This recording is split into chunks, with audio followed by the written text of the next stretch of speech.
Well, today our UV index is going to be in the extreme category, running at a 12 on the UV scale, and that's as high as it gets. So sunscreen definitely a necessity, and light-colored clothes, staying hydrated, all those tips we always talk about when we're talking about heat. And today it's extreme heat. We're going to be rivaling the record of 100 degrees, well above our average, which is 85 according to the almanac. A warm start. Currently we are at 71 degrees downtown and at TIA. Winds are currently out of the west. Looking at your current temps close to the metro area, we see 70s for most spots, upper 60s for Aurora and Littleton, slightly cooler for Evergreen, Conifer, and Idaho Springs. Today we'll climb to about 102. It's exactly where we were yesterday. By noontime, we'll be well into the middle 90s, and we'll stay right through the upper 90s for your drive home today. So it's going to be another very hot day, just like you've seen the past few days. This will make it the fourth straight day of triple-digit temperatures. The current wind gusts are generally light, up to 17 miles per hour. Brighton and Bennett, looks like our weather station Boulder having some trouble this morning, and 39 miles per hour seems a little bit unlikely. We also have an unlikely chance for rain on the plains today, a lot like yesterday. We're putting up the 12-hour loop of the satellite and radar because you can see the coverage of the showers and storms yesterday afternoon over the high country.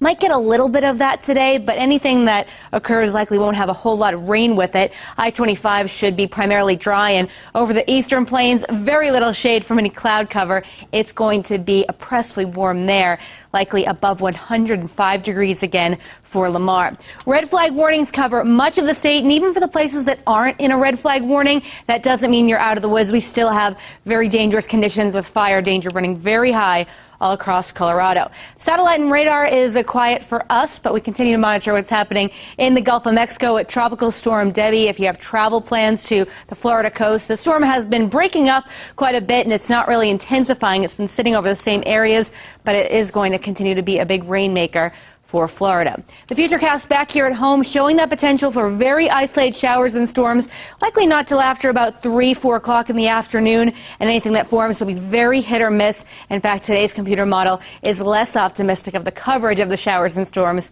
compared to yesterday. So here's how it looks across Colorado today with all the triple digits from Lyman to Burlington up to Sterlington and Greeley. Fort Collins 101, you'll have to go to the high country to escape the heat, but even there you'll find 70s, 80s, and 90s. So in summary, your forecast and writing calling for more hot and dry weather, going for 102, and that should break the record, and it was set back in 1991. So here's your 7-day planner.